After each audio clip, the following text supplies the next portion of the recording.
मित्रांनो, कोथिंबीर पिकाची लागवड केल्यानंतर कोणत्या महिन्यामध्ये लागवड केल्यानंतर शेतकऱ्याचे पैसे बनतात आणि कधी कधी तर अशी वेळ येत असते लागवड केल्यानंतर पण 100% शेतकऱ्याचे नुकसान होत असतात।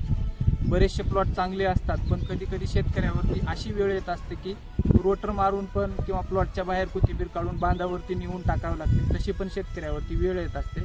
तर अतिशय महत्त्वाचं आहे की कोणत्या महिन्यामध्ये लागवड केल्यानंतर शेतकऱ्याचे 100% पैसे बनणार आहेत, म्हणजे किमान केलेला खर्च निघून पण आपल्याला 20-30 हजार रुपयेपासून ते 50-60 हजार रुपये कसे बनतील। म्हणजे कॅरेटमध्ये जर सांगायचं म्हणलं तर शेतकरी बांधवांनो 200 रुपयेपासून तर 700-800 रुपयेपर्यंत प्रति कॅरेट मिळण्याचे हे चान्सेस कधी असतात त्या व्हिडिओमधून मी तुम्हाला सांगणार आहे। शेतकरी बंधूंनो, तत्पूर्वी आपल्या व्हिडिओला तुम्ही नक्कीच लाईक, शेअर आणि सबस्क्राईब पण करण्यात यावे।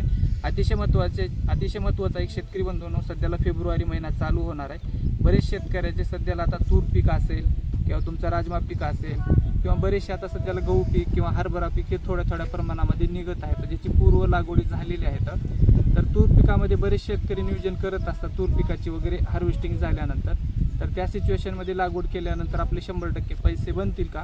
तर शेतकरी बंधूंनो, पैसे बनायचे चान्सेस हे जास्तीत जास्त उन्हाळी कोथिंबीरचं नियोजन जे असतं फेब्रुवारी 10 तारीखपासून तर तुम्ही ते जून 10 तारीखपर्यंत बरेच शेतकरी उन्हाळी कोथिंबीरचं नियोजन करत असतात। या टप्प्यामध्ये जे काही शेतकरी लागवड करत असतात पण एवढं खरं आहे शेतकरी बांधवांनो, 70 ते 80% शेतकऱ्यांना प्रॉफिट होत असते या दिवसामध्ये लागवड केलेले। कारण की त्याचं एकमेव कारण असतं की लगनसराई असेल किंवा तुमचं मार्च महिन्यामध्ये पुढे टेम्परेचर बऱ्यापैकी वाढत जात असतो। मार्च, एप्रिल, मे, जूनपर्यंत ते बऱ्यापैकी सीझन असल्यामुळं पण आणि टेम्परेचर हायली असल्यामुळं पण थोडं आवक कमी असते मार्केटमध्ये। आवकनुसार पण जसं आवक कमी असले की त्या दरम्यान रेट बऱ्यापैकी असतातच। तर अतिशय महत्त्वाचं आहे की शेतकरी बांधवांनो, नियोजन जर करत असाल तर बियाणं आपल्याला व्यवस्थित घेणं गरजेचं असतो, फवारणी पण आहे। अतिशय महत्त्वाचं आहे शेतकरी बांधवांनो, ह्या सर्व गोष्टी तर आपण करू शकतायत, पण सगळ्यात महत्त्वाचं आहे पाणी नियोजन।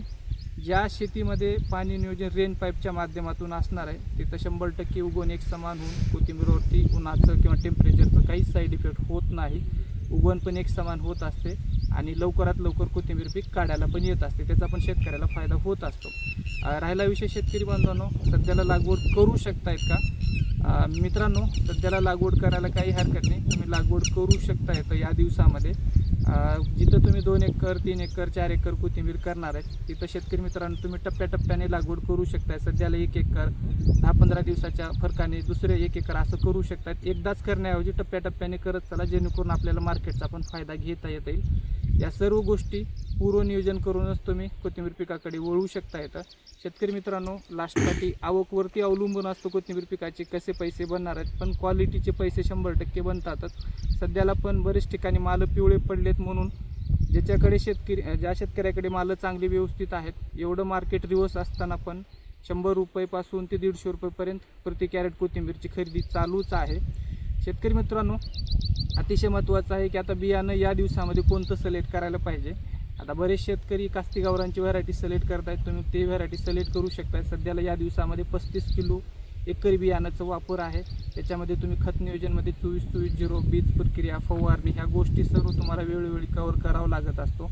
तुम्हाला तसं तर मी माहिती देतच जाईल, तोपर्यंत आपल्या व्हिडिओला तुम्ही नक्कीच लाईक, फॉलो आणि शेअर पण करण्यात यावे। बियाणं जर कास्ती गावरांचं पाहिजे असेल तर वरील नंबरला तुम्ही संपर्क साधून सर्व माहिती विचारून घेऊ शकता। तोपर्यंत आपल्या सर्वांचे खूप खूप धन्यवाद।